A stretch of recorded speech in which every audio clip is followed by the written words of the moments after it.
Hello everyone, it's Cassie and welcome back to my channel.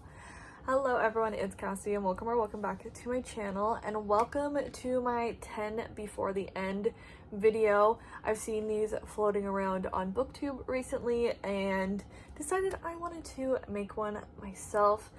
I have been in a slump. I feel like I'm saying that in every video, but it's the truth. I'm trying to force myself out of it. I've been nice to myself. I've given myself grace, haven't been reading as much, but now it's time to force myself out, I think. So I have 10 books here. Actually, I have 9. I have 9 books here that I'm really excited about that I want to prioritize for the last 2 months of the year. I thought we could spin a wheel and pick the 10th one together just for funsies because I couldn't fully decide what I wanted for my 10th one. We will do that last to keep it fun and interesting. I, like everyone else, have been really trying to get my physical TBR down, and so that is also a priority of this list. A lot of these have been on my TBR for a while. Some of them are a bit newer, and some of them are parts of series that I need to continue on in, so I just need to read the next book. If you like this video, please make sure to subscribe and give it a big thumbs up. And let me know if there's any other end of the year content you want to see from me. And also let me know if you have a 10 before the end TBR. What's on that? Let's just get into it. Let's start with one of the series. I have Crown of Midnight by Sarah J. Maas. This is the second book in Throne of Glass series. I did end up reading Assassin's Blade first, which I know is controversial, but I really liked it. And maybe I'll regret it as I read on, but as of right now, I like that I read it when I did. Let's see when I actually read those ones. I read Assassin's Blade in July of 2024, which is embarrassing. And Throne of Glass, I read October 2024. So it's been over a year since I've read the next one. I did read a spoiler thing of what happened in the last one to remind me, and I've read about, 50 pages of this. So I'm excited to continue on in this world because I gave both Throne of Glass and Assassin's Blade 5 stars. So I just need to continue on, and that'll take a big chunk off of my physical TBR when I finally read it. I don't know what to tell you about the first book without spoiling it, so let me read. In a land without magic, where the king rules with an iron hand, an assassin is summoned to the castle. She comes not to kill the king, but to win her own freedom. If she defeats 23 killers, thieves, and warriors in a competition, she is released from prison to serve as the king's champion. The crown prince will provoke her. The captain of the guard will protect her, but something evil dwells in the castle of glass, and it's there to kill. When her competitors start dying one by one, Selena's fight for freedom becomes a fight for survival and a desperate quest to root out the evil before it destroys her world. I love the books in this series so far, so why haven't I read the next one? I don't know. I'm just a girl. And there's so many books to read. How am I supposed to focus on one series? I don't know. I saw someone post on TikTok, books they read each month, and they were like reading everything from a series and like binging a series. I just wish that was me, and it just never is.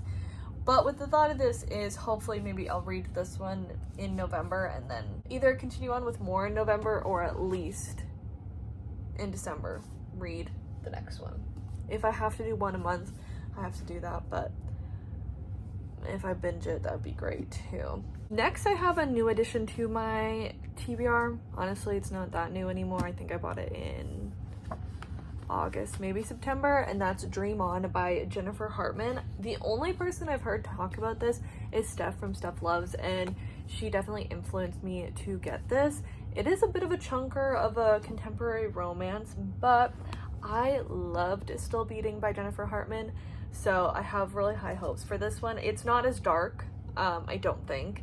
I could be wrong. It might be. I know it has stuff to do with like child star and all that kind of stuff, so it might be a bit dark as well, but it is a YA, but I don't think it's really YA. Lexington Hall and I were never supposed to collide. He, the golden boy of Hollywood, and me, a small-town hometown dreamer with stars in my eyes. But when we shared the stage in our high school musical, something ignited. Then, just as quickly, it all fell apart, leaving my dreams in pieces. Now, 4 years later, Lex is a household name, turning our past into a television sensation.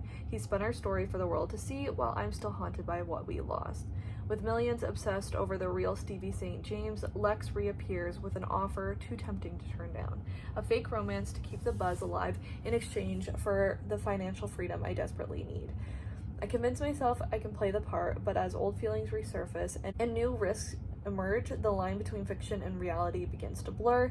Dreams are easy to chase, but falling for a guy who shattered mine could cost me everything. So that's what I mean. I don't know if YA is really the thing. I think maybe it starts YA, high school, but I'm thinking more new adult. And I'd love to not leave it on my TBR for super long. Another one in a series, I have The Brothers Hawthorne by Jennifer Lynn Barnes. If you see behind me here, I have 3 more books by her. On November 5th, I think, another one in this world comes out. I think it's more of a prequel. It's called The Same Backwards as Forwards or something like that. Has to do with the Inheritance Games. So this is the fourth book in the Inheritance Games series, but it's apart from the main trilogy. This one focuses on the brothers, specifically more Jameson and Grayson. I put their names together. I just need to finish or continue on in this series because I keep buying the books and I will pre-order these books. I pre-ordered all of these books, I'm pretty sure. I just needed to get these. I didn't want to wait until the paperback was out because I'm gonna definitely read it before the paperback is out. Liar. Like literally lying to myself 24/7. So I need to read these. I loved the main trilogy, so these, hopefully again with this, it would make me read more in the series. So this one, Games Untold, are in the Inheritance series. Grandest Game and Glorious Rivals are the spin-off series. I need to do something. Then I have The Midnight Library by Matt Haig. I feel like I just need this book in my life. I feel like I really wanted to have a profound effect on me. I don't know why. Like, I know people say it has on them, and I just want to be one of those people. I want it to change my life. Maybe that's a little bit too much pressure on this book, but I've had it on my TBR for so long, and I know so many people that have read it. This is about a girl, I think her name's Nora. She finds herself in the Midnight Library, which is kind of an in-between world of life and death, where she can go back and open these books, I think, and kind of look back on her life, and if she did things differently, how her life would be. And so I think it is a really profound book, and I just need to read it finally. And it's a short one, like maybe just under 300 pages or just over 300 pages. So I feel like I just need a good book like that, like a life-changing book like that. I have The Meadowbrook Murders by Jessica Goodman. This is a YA mystery. I've read quite a few of Jessica Goodman's books, or all of them. They Wish They Were Us, They'll Never Catch Us, The Counselors, and The Legacies. I've read all of them. And she's kind of hit or miss, but even when she misses, it's like mid. It's not a miss. I love a YA mystery, and they're very easy and quick for me to read, and I always tend to like them, at least to a certain extent, like mid maybe, but I usually don't hate them. This is supposed to be the best year of their lives, but then Sarah and her boyfriend are brutally murdered one night. The week Amy has been dreaming about for years turns into a nightmare, especially when everyone starts to think she's the culprit. On the other side of campus, Liz, editor of the school newspaper and social outcast, is determined to uncover the truth about what happened, in hopes that her reporting will land her a prestige scholarship for college. The more Liz dives into her investigation, the more secrets she unburies, and with a killer still on the loose, she can't afford to make any mistakes. So, classic YA mystery set, I think, somewhat at school, maybe a boarding school. Another series, I have Play Along by Liz Tomforty. This is the 4th book in the Windy City series. This one follows Isaiah. This one's a baseball romance like the last one was, and actually the last one was my favorite in the series. Isaiah is the brother of the main character in the last book. I can't remember what his name was. This one is like a marriage. They got married in Vegas. She works for the baseball team. They agree to stay married for one baseball season, just long enough to keep her job safe. But in my mind, I'm using our time to prove to her I'm husband material. Kennedy might be reluctant to join in on our game, but it's one I refuse to lose. I love this series. I didn't get it on a TBR 1 month, and then I haven't picked it up since. So, again, ideal if I read this one and then wanted to rewind it back, which is the last one in the series. Another YA mystery I have is Silent Sister, and I actually don't know what this one's about. Two sisters went missing on their class trip, but when one is found alone, injured with no memory of what happened, everybody thinks she's lying. It's hard not to look guilty with Maddie's blood on her clothes. Desperate to save her sister and prove her own innocence, Grace must piece together what happened on that school trip, and the only things she has to help her are Maddie's notebook and classmates who may not be telling the police everything they know about that tragic night. Again, same thing that I said with the last. I love a YA mystery. It's really quick and easy for me to read, especially physically. I'm able to get through it a lot faster than some other. And the last that I picked before we pick one together, another book in a series, is The Mistake by Elle Kennedy. I read The Deal earlier this year and loved it, so much so that I went and bought the rest of this series and the spin-off series, Briar U, and have not continued on.